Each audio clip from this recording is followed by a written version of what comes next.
आदिवासी नायकों पर बनी फिल्म जंगल सत्याग्रह का प्रीमियर शो सोमवार को राजधानी भोपाल की विधानसभा सभागार में रखा गया। पूर्व मुख्यमंत्री दिग्विजय सिंह ने शो का आयोजन करवाया।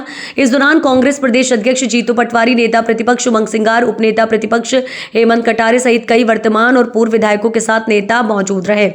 फिल्म में 1930 में अंग्रेजी हुकूमत के खिलाफ जल, जंगल और जमीन के लिए आदिवासी नायकों का संघर्ष दिखाया गया है, जिसको कांग्रेसियों ने एक साथ बैठाकर देखा। शो से पहले सभागार में अपना संबोधन देते हुए पूर्व मुख्यमंत्री दिग्विजय सिंह ने कहा कि मुझे ना तो पंडित लिखने में ऐतराज है और ना ही मौलाना लिखने में, ना संत महात्मा लिखने में और ना ही फादर लिखने में। असल में इस मानसिकता ने ही देश और समाज का सत्यानाश किया हुआ है। दिग्विजय ने कहा कि कांग्रेस सरकार ने आदिवासी वर्ग को अधिकार दिया है। असल में तो प्राकृतिक संपदा पर पहला अधिकार उन्हीं का है। वहीं इस मौके पर पूर्व में रिलीज हुई केरला स्टोरी और द साबरमती के सवाल को लेकर दिग्विजय सिंह ने कहा कि अगर उन्हें आमंत्रित किया जाता तो वह इन फिल्मों को भी देखने जाते। पूर्व मुख्यमंत्री दिग्विजय सिंह ने कहा कि मध्य प्रदेश में SC/ST का आज़ादी के आंदोलन में सबसे बड़ा योगदान जंगल सत्याग्रह रहा है। अंग्रेजी हुकूमत ने वन संपदा लूटने का नियम लागू किया था, जिसके खिलाफ आंदोलन शुरू हुआ। ऐसे अभी भी गरीबों में SC/ST बाहुल्य है। पहले तो यह है कि मैं आपसे कहना चाहता हूं कि मध्य प्रदेश में अनुसूचित जाति और जनजातियों का आजादी की लड़ाई में सबसे बड़ा योगदान रहा है, तो वो रहा है जंगल सत्याग्रह। और जंगल सत्याग्रह क्यों हुआ? क्योंकि अनादिकाल से जो हमारे आदिवासी भाइयों और बहनों का जो वनों पर अधिकार था, वो वनों के अधिकार को अंग्रेजी हुकूमत ने वन संपदा को लूटने के लिए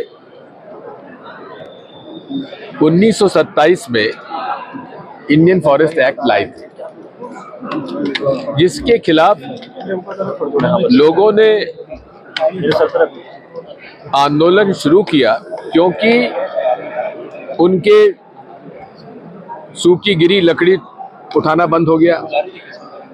उनके जो माइनर फॉरेस्ट प्रोड्यूस थे वो लोग नहीं ला सकते थे। वो अपने घर के निर्माण में लकड़ी नहीं लगा सकते थे,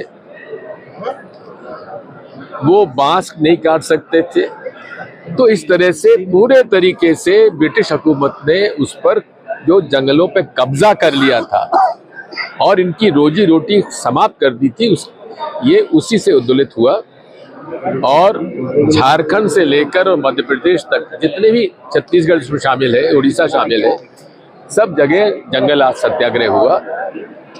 और जंगल सत्याग्रह के अंतर्गत ये महात्मा गांधी भी इसमें शामिल हुए। इस तरह से बैतूल उसका प्रमुख केंद्र रहा और उस पर हमारे कुछ आदिवासी भाइयों ने और हमारे पाल सिंह जी ने भी उसमें मदद की है। इन लोगों ने मिलकर ये जंगल सत्याग्रह की फिल्म बनाई और उसी लिए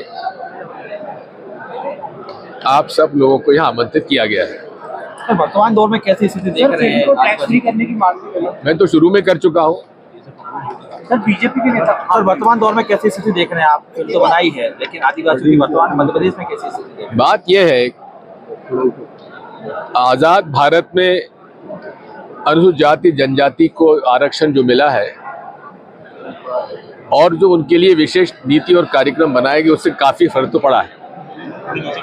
लेकिन अभी भी जो गरीबी रेखा के नीचे जितने लोग हैं, उसमें अनुसूचित जाति और जनजाति का बाहुल्य है। इसको भी अनदेखा नहीं किया जा सकता। कांग्रेस पार्टी ने यूपीए सरकार में वन अधिकार अधिनियम 2006 में लाए। उससे जो पुराने कब्जे थे आदिवासियों को जमीन के, खेती के, उसका कब्जे दिए गए और वन संपदा, माइनर फॉरेस्ट प्रोड्यूस पर उनको अधिकार दिए गए और बांस को टिम्बर से हटाकर उसको ग्रासलैंड में डाला गया, जिससे कि बांस के उत्पादन का भी लाभ उनको मिल सके। अब यही है कि जल, जंगल और जमीन ये प्राकृतिक संपदा का पहला हक आदिवासियों को होना चाहिए सर बीजेपी और वनों में रहने वाले लोगों को होना चाहिए। सर बीजेपी कह रही है कि आपको गोधरा फाइल्स और केरला फाइल्स के लिए भी लोगों को आमंत्रित करना चाहिए। जी, अगर उन्होंने आमंत्रित किया होता तो हम चले जाते। आपको भी करना नहीं, मैं क्यों आमंत्रित करूं? उनकी फिल्म है कि हमारी फिल्म है? ये आपकी सर ये आदिवासियों की है जिसके साथ कांग्रेस जुड़ी हुई है। सर फिर से मध्य प्रदेश में कई शहरों के नाम बदलने की सियासत शुरू हो गई है। खासतौर पर मुस्लिम ये कोई विषय नहीं है, मुस्लिम जो क्षेत्र थे, इनके गाँव पास कोई इशू नहीं है तो नाम बदल रहे हैं। सर मुख्यमंत्री कहते हैं मौलाना लिखने में जीवान अटक जाती है, लिखने में पेन रुक जाता है। ये शायद उनके साथ होता होगा, हमारे साथ नहीं होता। सर साबरमती हमको ना पंडित लिखने में ऐतराज है, ना मौलाना लिखने के ऐतराज है, ना संत महात्मा लिखने के ऐतराज और सरदार लिखने में ऐतराज है और फादर लिखने में कोई हमारे आर्क बिशप लिखने में ऐतराज नहीं है। ये मानसिकता जो है इसी ने सत्यानाश समाज का किया है और यही सत्यानाश पूरे देश का कर रहा है। ये मानसिकता मुख्यमंत्री जी आपसे उम्मीद नहीं थी। सर भारत जोड़ो यात्रा में आपने बहुत महत्वपूर्ण भूमिका